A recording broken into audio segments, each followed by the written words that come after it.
6 நாள் எனக்கான வேலை நாள். எனக்காக வேலை செய்யணும், எனக்காகவும் என்னுடைய மனைவி பிள்ளைகளுக்காகவும் என்னுடைய குடும்பத்திற்காக நான் வேலை செய்ய, நான் உழைக்கணும். 7ஆம் நாளில் நான் வேலை செய்யக்கூடாது. 7ஆம் நாளில் நான் ஓய்ந்திருக்கணும். அதை பரிசுத்தத்தோடு நான் அனுசரிக்க முயற்சி செய்யணும்.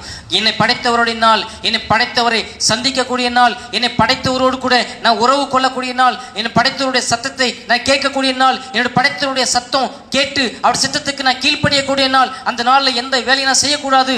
எவ்வளோ தடைகள் இருந்தாலும் கூட, எவ்வளோ போராட்டம் வந்தாலும் கூட, அந்த நாளிலே அவருடைய சமூகத்திலே மாத்திரம் காணப்படுவேன் என்று சொல்லி இந்த சத்திய வைராகத்தோடு நீங்கள் நான் காணப்படும் போது இந்த 10 குறைவுகளுக்கு நாம் விலகி வாழ முடியும். நம்முடைய வாழ்க்கையிலே முறுமுறுப்பு இருக்காது, மனசோர்வு வராது, அதை குறை கூறும் மனப்பான்மை நம்ம இடத்துல இருக்காது, நன்றி கெட்ட இருதயம் இருக்காது, அவிசுவாசம் இருதயம் இருக்காது, பலவீனப்படுகிற இருதயம் இருக்காது, பெருமை கொள்ளுகிற இருதயம் இருக்காது, கவலை கொள்ளுகிற இருதயம் கிடைக்காது, ஆறுதல் இல்லாமல் இருக்க முடியாது, மகிழ்ச்சி இல்லாமல் இருக்க முடியாது, உற்சாகம் இல்லாமல் இருக்க முடியாது. என்னுடைய ஆவியிலே நான் புதுப்பிக்கப்பட்ட ஒரு மனிதனாக வாழ முடியும். என்னுடைய ஆவியிலே உற்சாகப்படுத்தப்பட்ட ஒரு மனிதனாக வாழ முடியும். என்னுடைய ஆவியிலே கிறிஸ்துவை அறிந்து கொள்ளக்கூடிய ஒரு மனிதனாக வாழ முடியும். என்னுடைய ஆவியிலே நம் மனித சோர்வுகளுக்கு நீங்க என்னால் வாழ முடியும். என்னுடைய ஆவியிலே விசுவாசத்திலே முன்னேற்றி நான் செல்ல முடியும்.